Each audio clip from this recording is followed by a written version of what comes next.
आज हम अपने इस एक प्रैक्टिस सेट, जी हाँ दोस्तों, प्रैक्टिस सेट क्यों हमने स्टार्ट किया, सबसे पहले मैं आपको ये बताना चाहूंगा। क्योंकि देखिए दोस्तों, बहुत सारे स्टूडेंट्स के डाउट आ रहे थे मेरे पास कि भाई आप प्रैक्टिस करवाओ। बहुत सारे स्टूडेंट ये बोल रहे थे कि भाई आप कॉन्सेप्ट करवाओ। तो मैंने भाई एक बीच का रास्ता मैंने यहाँ पे चूज किया है कि मैं साथ साथ में आपको क्वेश्चन करवाऊंगा। ठीक है, सबसे पहले मैं आपको एक क्वेश्चन करवाऊंगा और उस क्वेश्चन से रिलेटेड जितने भी कॉन्सेप्ट होंगे या फिर जितने भी उससे रिलेटेड जो भी चीज आपके एग्जाम के लिए इंपॉर्टेंट होगी वो मैं आपको बताऊंगा। ठीक है, तो आज अपना हम इस प्रैक्टिस सेट, हमारा पहला प्रैक्टिस सेट है, इसको हम आज अपने स्टार्ट करते हैं। और इसके अंदर मैं आपको लगभग 20 से 20-25 क्वेश्चन करवाऊंगा और उससे रिलेटेड जो भी कॉन्सेप्ट होगा। तो आपको क्या करना है कि आपको अपनी एक नई बुक लेनी है और उसके अंदर पहले जो क्वेश्चन है उसको लिखना है। ठीक है, और उससे रिलेटेड मैं आपको जो भी चीजें बताऊं आपको फिर वो नोट करनी है। इससे क्या होगा, और स्टूडेंट आपको पता है कि इंडियन कोस्ट गार्ड का एग्जाम आ रहा है और इंडियन एयरफोर्स का एग्जाम भी आएगा और नेवी का एग्जाम भी आएगा। तो उसके लिए ये सीरीज बहुत इंपॉर्टेंट रहेगी इंग्लिश के लिए। And I am damn sure कि जो मेरा एक्सपीरियंस रहा है, जिसके अंदर मैंने लगभग 4 बार इंडियन एयरफोर्स का एग्जाम क्वालिफाई किया है, जिसमें हर बार मेरा हाई स्कोर इंग्लिश के अंदर ही रहता था। मैंने मैक्सिमम 17.50 मार्क्स यहाँ पे स्कोर किया है। तो मैं अगर 17.50 मार्क्स स्कोर कर सकता हूं स्टूडेंट, तो ये भी है कि मैं आपको इससे भी ज्यादा आपको स्कोर करवा सकता हूं, क्योंकि मेरे को पता है कि क्या चीज इंपॉर्टेंट है, क्या चीज आपके लिए इंपॉर्टेंट नहीं है। तो चलिए अपने इस सबसे पहले क्वेश्चन को स्टार्ट करते हैं। आपको क्वेश्चन यहाँ पे दिखाई दे रहा होगा। ठीक है, आपको थोड़ा कोऑपरेट करना है। यहाँ पे आपको क्वेश्चन दिखाई दे रहा होगा, मैंने सामने स्क्रीन लगा रखी है तो मैं वहां से देख के क्वेश्चन को पढ़ूंगा। ठीक है, तो चलिए अपना पहला क्वेश्चन है कि select the most appropriate synonym of the given word. ठीक है, सिनोनिम बेसिकली क्या होता है? सिनोनिम मतलब कि समानार्थी शब्द, जिसका ऊपर जो हमें शब्द पूछा है उसका 4 ऑप्शन में से हमें देख के सेम सिमिलर शब्द निकालना होता है। ठीक है, तो यहां पे देखिए जो हमारा शब्द है वो है कंफर्ट। ठीक है, शब्द है हमारा कंफर्ट। ठीक है, सॉरी कंफर्ट है, सॉरी एक सेकेंड, सॉरी कंफर्ट। ठीक है, तो कंफर्ट के अंदर हमें, कंफर्ट में देखिए, कंफर्ट में इसका हमें सिनोनिम बताना। तो यहां पे ऑप्शन दिए गए हैं मिंगल, चैलेंज और साथ ही में यहां पे ऑप्शन दिया गया है कंसील एंड स्कीम। तो देखिए, तो यहां पे कंफर्ट का अर्थ क्या होता है वो मैं आपको पहले नहीं बताऊंगा, मैं पहले आपको ऑप्शन का अर्थ बताऊंगा। ठीक है, तो पहला ऑप्शन है वो है हमारा मिंगल। मिंगल का अर्थ क्या होता है कि किसी साथ के किसी से जुड़ना, से सिंगल होना, अलग होना होता है, तो मिंगल किसी से जुड़ना होता है। ठीक है, दूसरा हमारा ऑप्शन क्या है? इसका दूसरा ऑप्शन है चैलेंज। चैलेंज का मतलब होता है किसी को चुनौती देना। ठीक है, किसी चीज का सामना करना, तो उसका चैलेंज का मतलब ये होता है। तीसरा है कंसील। कंसील का मतलब क्या होता है? कंसील मतलब कि किसी चीज को दबाना। ठीक है, ये भी एक नेगेटिव वर्ड है कंसील। और स्कीम का मतलब आपको पता ही होगा, स्कीम मतलब कि कोई योजना होती है। तो कंफर्ट को हम कैसे देखें? फ्रंट, यहां पे एक वर्ड आपको दिखाई दे रहा होगा, फ्रंट का मतलब होता है किसी चीज का सामना करना, किसी चीज का चैलेंज को एक्सेप्ट करना और किसी चीज का सामना करना। तो कंफर्ट का भी यही मतलब होता है, किसी चीज का सामना करना। तो यहां पे राइट ऑप्शन है आपका जो बी ऑप्शन है, यहां पे चैलेंज, वो यहां पे राइट ऑप्शन हो जाएगा। चलिए नेक्स्ट क्वेश्चन की ओर हम चलते हैं। नेक्स्ट क्वेश्चन हमारा है कि भाई आपको एक ईडियम दी गई है, गीता इज डाउटफुल, एक वर्ड, ये एकदम एज इट इज क्वेश्चन आपके एयरफोर्स के अंदर आएंगे कि भाई Geeta is doubtful about getting hired as she is inexperienced at his job. मतलब कि जो गीता है वो अनएक्सपीरियंस्ड है अपनी जॉब को लेकर। तो उसके लिए ये जो नेक्स्ट क्वेश्चन है इसके अंदर हमें ईडियम पूछिए, इनएक्सपीरियंस्ड एट दिस जॉब। तो इसका मतलब क्या होता है? यहां पे ऑप्शन आपको दिया गया है एस एक्सपर्ट, और उसी के साथ आपको सी ऑप्शन दिया गया है प्रोफेशनल एंड डी ऑप्शन दिया गया है नोविस। तो देखिए सबसे पहले एस का मतलब क्या होता है? एस का मतलब होता है जैसे कि मतलब कि अकेला, एक सर्वोपरि। एस का मतलब होता है सर्वोपरि। एस को हम इक्का भी बोलते हैं, जो आपको पता होगा ताश की गड्डी में इक्का होता है तो उसको भी एस बोला जाता है। साथ ही में एक्सपर्ट, तो किसी काम में एक्सपर्ट होता है, कुशल होता है। सी प्रोफेशनल मतलब किसी काम को, देखिए एक्सपर्ट और प्रोफेशनल वर्ड में भी अंतर होता है। ठीक है, तो प्रोफेशनली कोई काम हम करते हैं, प्रोफेशनली होता है ना यार, अब जैसे समझ जाओ आप। और फोर्थ ऑप्शन है नोविस। नोविस का मतलब होता है नया नवेला, किसी काम में नया आया हो, इनएक्सपीरियंस्ड हो, जिसे एक्सपीरियंस ना हो। तो हमारा राइट ऑप्शन होगा जो ऑप्शन 4 नंबर है, वो है नोविस, वो हमारा राइट ऑप्शन हो जाएगा। ठीक है, चलिए नेक्स्ट क्वेश्चन की ओर हम चलते हैं। नेक्स्ट क्वेश्चन है my grandfather was a farmer and he, और उसने छोड़ दिया fill in the blank 3 acres of land. मतलब कि मेरे ग्रैंडफादर हैं, वो फार्मर है और वो Khalistan 3 acres of the land. तो वो क्या करते हैं? फार्मर क्या करता है भाई लैंड के साथ? तो पहला ऑप्शन है कल्टीवेटेड, जोतना। ठीक है, जोतना। दूसरा ऑप्शन है एडवांस का मतलब एडवांस। तीसरा है ग्रोवन, उगाना। चौथा है कल्चर्ड का मतलब तो सांस्कृतिक होता है। तो यहां पे राइट ऑप्शन आप मेरे हिसाब से समझ गए होंगे, तो यहां पे पहला ऑप्शन है वो राइट होगा, that is the cultured, that is the cultivated का मतलब होता है जोतना।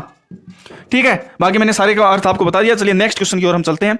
और दोस्तों कमेंट बॉक्स में आपको देखना है कि आपके कितने आउट ऑफ, मतलब कितने क्वेश्चन में से कितने क्वेश्चन आपके सही हुए, आपको अपना कमेंट में स्कोर जरूर कमेंट करना है। ठीक है, नेक्स्ट ऑप्शन है she has resign from the post before he apologised from the. ठीक है, तो यहां पे देखिए इसका मैं जो कॉन्सेप्ट है वो आपको सबसे पहले मैं बताना चाहूंगा। इसका क्या कॉन्सेप्ट है? देखिए दोस्तों, क्वेश्चन के साथ हम कॉन्सेप्ट करेंगे तभी हमारे कॉन्सेप्ट्स क्लियर होंगे।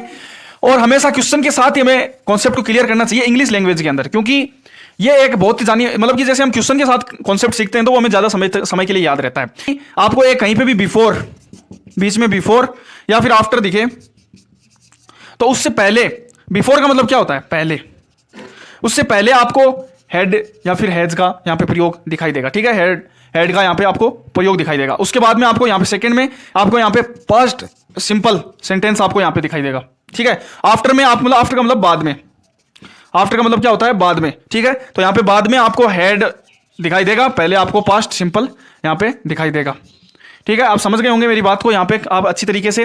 तो यहाँ पे देखिए क्वेश्चन हमारा क्या है, क्वेश्चन हमारा है she had resign from the post before he apologised, ठीक है। सो देखिए यहाँ पे जो इसके अंदर गलती क्या है, गलती तो आप शायद पहचान गए होंगे कि हेड के साथ यहाँ पे रिजाइन दे रखा है, ठीक है। तो हेड के साथ वर्ड की कौन सी फॉर्म आती है, थर्ड फॉर्म आती है, तो यहाँ पे रिजाइंड हो जाएगा, ठीक है। और साथ ही में आपको इस कॉन्सेप्ट को भी याद में रखना है, ठीक है। चलिए नेक्स्ट क्वेश्चन की ओर हम चलते हैं। नेक्स्ट क्वेश्चन है हमारा इनकरेक्टली स्पेल्ड वर्ड, हमें यहाँ पे देखना है। देखिए यहाँ से आपका क्वेश्चन 100% इसमें पूछा जाता है इंडियन एयरफोर्स में इनकरेक्टली का, ठीक है। तो आपको इसके ऊपर अच्छे से ध्यान रखना है, ठीक है। चलिए नेक्स्ट हमारा जो है इनकरेक्टली, तो जुडिशियल, तो जुडिशियल की JUDICAL एकदम सही है, जुडिशियल। नेक्स्ट है इनोसेंट, INNOCENT, इनोसेंट एकदम सही है। लेग्जीरियस, लेग्जीरियस की स्पेलिंग यहाँ पे दे रखी है हमें, लेग्जीरियस, लेग्जीरियस की हमें ये स्पेलिंग दे रखी है। और नेक्स्ट हमें दे रखी है जेलस, ठीक है।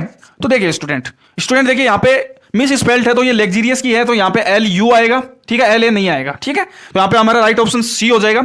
जेलस, जेलस का भी देखिए एक जेलस की स्पेलिंग आपने ये भी देखी होगी, तो हो सकता है कि आप ये सोचोगे यार जेलस की तो ठीक ठाक लग रही है, जेलस की जिसकी ये J से स्टार्ट होती है, दोस्तों जेलस की Z से भी स्टार्ट होती है, तो ये अमेरिकन एक्सेंट में होती है और ये अपनी जो ब्रिटिश जो चलती है उसमें होती है, तो ये एकदम सही होती है, ठीक है, ये भी सही होती है। लेग्जीरियस की स्पेलिंग में यहाँ पे गलती थी, यहाँ पे आप फंस सकते थे।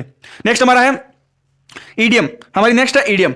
नेक्स्ट ईडियम क्या है, ब्लो अप। ब्लो अप का मतलब क्या होता है, सबसे पहले ऑप्शन का अर्थ देखिए, ऑप्शन में क्या है, to destroy by an explosion, किसी चीज को एक बम से उड़ा देना।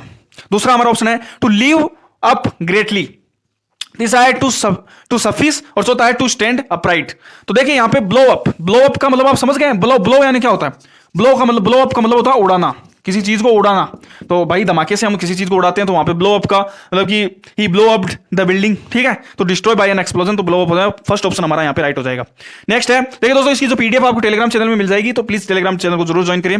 नेक्स्ट है हमारा क्वेश्चन नंबर, नेक्स्ट देखिए जिसके अंदर हमें ईडियम, फिर से ईडियम पूछी गई है, तो इसका अंदर क्या है, lost your touch. Lost your touch का मतलब क्या होता है, lost your touch, lost your touch, lost your touch. तो इसमें देखिए लॉस्ट योर टच के अंदर मतलब ये है कि किसी चीज के हम टच में थे, किसी चीज के किसी काम को हम कर रहे थे, बाद में हम क्या करते हैं, किसी काम को छोड़ देते हैं, तो हम बोलते हैं कि यार मेरा उससे जो टच था वो मेरा अब टच नहीं रहा उस चीज में। तो यहाँ पे आपका राइट ऑप्शन, बाकी सारे ऑप्शन गलत हैं, यहाँ पे राइट ऑप्शन सेकंड ऑप्शन हो जाएगा, जो कि है नॉट बीइंग एज सक्सेसफुल, मतलब कि पहले जितना सक्सेसफुल नहीं हूं अब मैं, कोई काम हम कर रहे थे जितना हम पहले सक्सेसफुल थे, अब उतना सक्सेसफुल नहीं है, ठीक है। तो वो यहाँ पे आप देख रहे होंगे, ठीक है। तो ये अपना हो गया। चलिए next question number, select the most antonym. Antonym आपको बताना है, जो कि है ड्वार्फ्ड।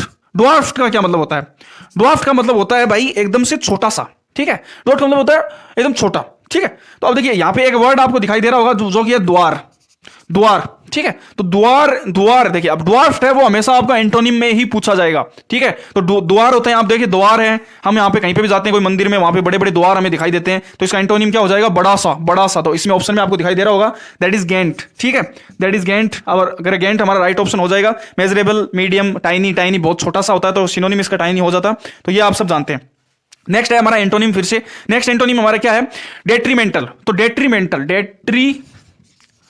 डेट्रीमेंटल, तो इस वर्ड को हम कैसे याद रखेंगे, डेट्रीमेंटल का क्या अर्थ होता है वो मैं आपको बाद में बताऊंगा। सबसे पहले ऑप्शन में देखिए हार्म। तो हमारा जो डेट्रीमेंटल है उसमें हार्मलेस, बेसलेस, सेंसलेस और मीनिंगलेस। तो उसमें देखिए सबसे इंपॉर्टेंट हमारा जो इसका उत्तर है वो ये हो जाएगा, डेट्रीमेंटल का उत्तर होता है हार्मलेस। इसका हम एंटोनिम बता रहे हैं, तो इसका मतलब क्या होता है डेट्रीमेंटल का, डेट्रीमेंटल का मतलब क्या होता है, डेट्रीमेंटल का मतलब होता है, जैसे यहां पर आपको एक वर्ड दिखाई दे रहा होगा वो है मेंटल, ठीक है। मेंटल मतलब क्या होता है, वो पागल होता है, मेंटल पागल होता है, जो एक बहुत ज्यादा हमारे लिए हार्मफुल भी हो सकता है, ठीक है, हार्मफुल हो सकता है। तो इसका मतलब ये हो, इसका मतलब हो गया हार्मफुल, तो इसका एंटोनिम क्या हो जाएगा, हार्मलेस, ठीक है, आप समझ गए होंगे। तो this is the right option of this question. Next हमारा क्वेश्चन है पैराजंबल से क्वेश्चन है। तो दोस्तों पैराजंबल आपको अच्छे से दिखाई दे रहा होगा, इसके अंदर आपको इसके ऑप्शन भी दिखाई दे रहे होंगे। एक बार इसको आप सोल्व करिए और आपको इसके अंदर 1 मिनट के अंदर अंदर इसको सोल्व करना है। तो इसको सोल्व करने का एक तरीका होता है दोस्तों, तरीका मैं आपको बताता हूं। स्टार्ट हो रहे हैं वो हमेशा जो हमारा जो वही सेंटेंस सबसे पहले स्टार्ट होगा जहां पे सबसे पहले सब्जेक्ट दिया हुआ होगा, ठीक है। तो यहां पे सब्जेक्ट दिया हुआ हो या फिर कोई कंडीशन वर्ड दिया गया हो, ठीक है, तो ये बहुत ही रेयर चांस होता है कि किसी वर्ब से हमारा स्टार्ट हो। तो सबसे पहले इज क्रेडिटेड विथ सेइंग, तो पहला ऑप्शन ए ऑप्शन, तो यहां पे ए ऑप्शन से तो स्टार्ट हो नहीं सकता, ठीक है, ए ऑप्शन से स्टार्ट नहीं हो सकता। तो हमारा जो ऑप्शन नंबर 3 है वो बिल्कुल ही गलत हो जाएगा, ठीक है। अब हमारे पास 3 ऑप्शन बचते हैं, 1, 2 और 4, ठीक है। पहला ऑप्शन है जो सी से स्टार्ट हो रहा है, तो सी से स्टार्ट देखिए, if you want to leave your footprint on the sands on time. तो इसके अंदर यू जो वर्ड आया है, इस यू को या तो यू के लिए कोई पहले कोई सेंटेंस रहा होगा, ठीक है, या फिर इस यू के लिए जो, या फिर इस यू को जिसने कहा उसके बारे में पहले जरूर बताया होगा। तो यहां पे ये जो हमारा वर्ड है ये सी से भी स्टार्ट नहीं हो सकता, ठीक है। तो पहला ऑप्शन भी नहीं हो सकता। अब ऑप्शन 2 और 4 इसमें देखिए, इसमें डी से स्टार्ट हो रहा है सबसे पहले, तो हाँ ये वर्ड, ये हमारा सेंटेंस है वो डी से स्टार्ट होगा। तो डी हमारा ऑप्शन क्या है, doctor APJ Abdul Kalam former president of India, ठीक है, doctor Abdul former president of India. अब उसके अंदर फिर से आगे दिया हुआ है सी और ए, तब हमें ये देखना है कि डी के बाद में सी आएगा या फिर ए आएगा। तो देखिए अब सब्जेक्ट आ गया, तो सब्जेक्ट के बाद में क्या आएगी आप ये बताइए। सब्जेक्ट के बाद में हमेशा आएगी वर्ब, ठीक है, हेल्पिंग वर्ब आएगी। तो हेल्पिंग वर्ब में ए है तो ए में इज क्रेडिटेड विद सेइंग, ठीक है, ए ऑप्शन हो सकता है। सी में क्या दिया हुआ है, इफ यू सीधा कंडीशनल आ गई तो सी तो हो ही नहीं सकता ए के बाद में, तो ए आएगा, सॉरी सबसे पहले डी आएगा उसके बाद में सी आएगा, ठीक है। तो ऐसा हमारा सेकंड ऑप्शन है, तो सेकंड ऑप्शन हमारा राइट हो जाएगा। इस प्रकार से आपको यहां पे पीक्यूआरएस को सोल्व करना है, ठीक है। नेक्स्ट हमारा क्वेश्चन है, नेक्स्ट में आपको एरर, जो कोई सेंटेंस यहां पे दिया गया है तो उसके अंदर आपको एरर देखना है। तो सेंटेंस हमारा क्या दिया गया है, देखिए सेंटेंस है after a long fun filled day की मतलब एक बहुत ही बड़े आनंदमय दिन के बाद the children slept themselves peacefully, तो बच्चे थे वो उन्होंने अपने आप को शांति से सुला लिया। अब एक चीज, अब देखिए जो कुछ ऐसे वर्ड्स होते हैं जैसे स्लीप, ठीक है, और जो ये कुछ वर्ड्स है मैं आपको बताऊंगा कौन कौन से वर्ड है, इनके बाद में आपको रिफ्लेक्सिव प्रोनाउन का कभी भी प्रयोग नहीं करना होता है, ठीक है। यहां पे जो देमसेल्व्स है वो गलत है, और भी कुछ वर्ड्स हैं वो मैं आपको बताता हूं। तो दोस्तों ये जो वर्ड्स थे इसके साथ में हम कभी भी रिफ्लेक्सिव प्रोनाउन का जो यूज है वो नहीं करते हैं। तो इस प्रकार से हम क्वेश्चन के साथ साथ कॉन्सेप्ट भी लेके चलेंगे ताकि हमें यह पता चले कि कौन से कॉन्सेप्ट से किस प्रकार के क्वेश्चन पूछे जाते हैं, ठीक है। तो यहां पे हमारा राइट ऑप्शन हो जाएगा, वो हो जाएगा सेकंड ऑप्शन, ठीक है, स्लेप्ट देमसेल्व्स पीसफुली, देमसेल्व्स हम वहां से हटा देंगे। नेक्स्ट हमारा जो क्वेश्चन है बहुत ही प्यारा क्वेश्चन है जिसके अंदर हमें एंटोनिम बताना है फ्रेज का। तो फ्रेज का मतलब क्या होता है, फ्रेज का मतलब होता है किसी की वो करना, फ्रेज करना मतलब कि यार किसी की तारीफ करना, ठीक है सॉरी। तो किसी की तारीफ करना का इसके अंदर क्या अर्थ होगा, देखिए फ्रेज के ऑप्शन यहां पे दे रखे हैं। इसके अंदर हमें एंटोनिम बताना है। तो एंटोनिम मतलब तारीफ करना या फिर किसी की बुराई करना, ठीक है, किसी की बुराई करना या किसी को ताड़ना, किसी को ताने देना, वो हो जाएगा इसमें। तो सेलिब्रेट हो नहीं सकता, सिक्योर हो नहीं सकता, हेल यानी तो वो होता है, हेल यानी तो आप समझते हो। तो यहाँ पे सीधा सीधा ऑप्शन है वो फर्स्ट ऑप्शन हो जाएगा जिसका मतलब होता है ताने देना, कंडेम, ठीक है। तो यहाँ पे फर्स्ट ऑप्शन हमारा राइट हो जाएगा। नेक्स्ट क्वेश्चन हम करते हैं। नेक्स्ट क्वेश्चन देखिए, नेक्स्ट क्वेश्चन हमारा क्या है, ग्रामेटिकल एरर हमें इसमें फाउंड करना है। देखिए ग्रामेटिकल एरर क्या है, Rahul sings very sweet when he is in a good mood. तो राहुल गाता है वेरी स्वीट, बहुत प्यारा, वेरी स्वीट ऐसे नहीं होता, वेरी स्वीटली। देखिए वेरी है, वेरी आपको पता है क्या है, वेरी को this is a very good song, very good song. तो ये हो गया नाउन की विशेषता बताने वाला हो गया एडजेक्टिव विशेषता बताने वाला हो गया एडवर्ब, ठीक है। तो ये आप समझ गए होंगे। तो इसके अंदर देखिए ये हो गया एडवर्ब। तो यहां पे वेरी गुड, तो वेरी के बाद में जो भी वर्ड यूज में होता है आपको देखना है। तो वेरी के बाद में जो भी वर्ड यहां पे यूज होता है वो हमेशा उसके बाद में एडवर्ब आएगी। तो स्वीट की एडवर्ब क्या होती है, स्वीट की एडवर्ब होता है स्वीटली, ठीक है। तो यहां पे स्वीट ना होकर स्वीटली आएगा। नेक्स्ट इनकरेक्ट स्पेल्ड देखिए, वैल्यूबल, परफॉर्मेंस, सेक्रेटरी और आर्ग्यूमेंट। तो दोस्तों मैं आपको यहां पे बता दूं कि जो आर्ग्यूमेंट है यहां पे उसकी जो वो गलत है, और आपको कमेंट बॉक्स में आर्ग्यूमेंट की सही स्पेलिंग कमेंट करनी है, ठीक है। नेक्स्ट हमारा क्वेश्चन देखिए, नेक्स्ट हमारा क्वेश्चन क्या है, अंडरलाइन किया गया वर्ड है उसको तो आपको देखना है कि ये सही है या गलत है। तो इसके अंदर देखिए एक यहां पे जो कॉन्सेप्ट हम यहां पे कवर कर लेते हैं। कॉन्सेप्ट बहुत ही छोटे छोटे प्यारे प्यारे कॉन्सेप्ट्स हैं जो आपके एग्जाम में पूछे जाते हैं, तो आपको इसके ऊपर ध्यान देना है। यहाँ पे आपको बिटवीन दे रखा है, तो बिटवीन हमेशा आपको बिटवीन हमेशा दो लोगों के बीच में हमेशा आता है, दो लोगों के लिए प्रयोग किया जाता है, जबकि दो से ज्यादा के लिए यहाँ पे अमंग का प्रयोग किया जाएगा। ठीक है, तो यहाँ पे देखिए 3 दे रखा है, 3 दो से ज्यादा हो गए तो यहाँ पे बिटवीन की जगह अमंग आएगा। ठीक है, नेक्स्ट हमारा क्वेश्चन देखिए, नेक्स्ट हमारा क्वेश्चन 20 नंबर क्वेश्चन है, बहुत ही इंपॉर्टेंट क्वेश्चन यहाँ पे निकल के आ रहा है। That is the right declares, ठीक है, the right declares that fill in the blanks children of their childhood is a simple is a criminal act. अब देखिए द राइटर डिक्लेयर्स आ गया, दैट कंजक्शन आ गया, कंजक्शन के बाद में हमेशा सब्जेक्ट वर्ड आएगा, दैट के स्पेशली दैट के बाद में हमेशा सब्जेक्ट आएगा।